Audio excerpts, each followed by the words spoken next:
د هندوستان هیواد د مرستو لومړنۍ جوپه هیواد ته راورسېدله. راځئ دوستانو چې دا ټول مطالب په همدې ویډیو کې راسره طرفه وګورئ ترڅو تاسو هم له حقیقتونو خبر شئ. د سلام په وړاندې کولو سره که چېرته زموږ یوټیوب چینل ته نوي راغلی یئ نو اول زموږ یوټیوب چینل سبسکرایب کړئ، وړوکی ورسره د بیل نشان ووهئ ترڅو زموږ ویډیوګانې ستاسو لاسته زره تر زره در ورسیږي. له هند څخه د 15,000 ټنو د مرستو له بکسې لومړۍ جوپه یې نن راورسېدله. تېره اونۍ هند افغانستان ته د 50,000 ټنو غنمو مرسته رابار کړې وه چې نن دوشنبه د روانې اپریل میاشتې په 20 نیټه یې لومړۍ جوپه نیمروز ولایت ته راورسېدله. د ولسمشر ماڼۍ عملیاتي اداره په خپل تازه بیان کې د دغو مرستو د رارسېدلو پخلی کوي او وایي چې له هند څخه به 15,000 ټنه مرستې به را روانې وي. دا اوس لپاره دغو مرستو څخه 50,000 ټنه غنم نیمروز ولایت ته راورسېدل. د روانې اپریل میاشتې پر 10 نیټه د هندوستان د کرنې او مالدارۍ وزیر په یو ټویټ کې ویلي چې افغانستان او لبنان ته به د ډیپلوماټیکو اړیکو پر بنسټ غنم واستوي.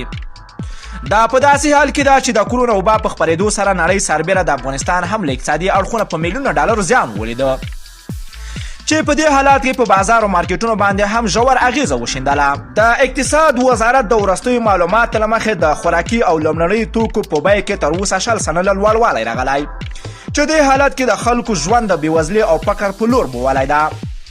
تېره میاشت کې له عربي اماراتو، چین او ازبکستان څخه هم افغانستان ته مرستې راغلې وې. دغه هیوادونو له افغانستان سره د کرونا وایرس پر وړاندې مبارزه او نورو بشردوستانه مرستو پر دوام ټینګار کړی ده.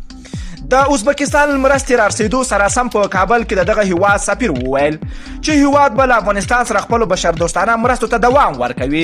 کرونا اوس مهال د ټولې نړۍ لپاره په یو لوی سرخوږی اوښتی ده او ټولې چارې یې درولې دي. تېره اونۍ د روغتیا نړیوال سازمان له نړیوالو وغوښتل چې په خپلو هیوادونو کې د کرونا پر وړاندې محدودیتونه نور هم وغځوي. افغانستان کې هم د کارانتین موده له ټاکلې موده 3 اونۍ نوره هم وغځېده. تېره اونۍ د بهرنیو چارو وزارت هم د دغه غنمو د چټک لیږد او د ترانزیت اسانتیاو لپاره لاس په کار شوی و او د هند، ایران او افغانستان سفیرانو ته یې ویلي چې په چابهار بندر کې دغه مرستې د راوارېدولو خپل دین او همکاري ادا کړي. هند په سیمه کې د افغانستان ستراتیژیک هیواد دی چې له سیاست سربیره په فرهنګي، اقتصادي، وارداتي او ګڼو نورو برخو کې له افغانستان سره ژورې او تاریخي اړیکې لري. دوستانو ستاسو د هندوستان دغه مرسته څنګه ارزوئ د افغانستان دپاره؟ راځئ خواږه نظرونه په کمنټ کې را سره ولیکئ.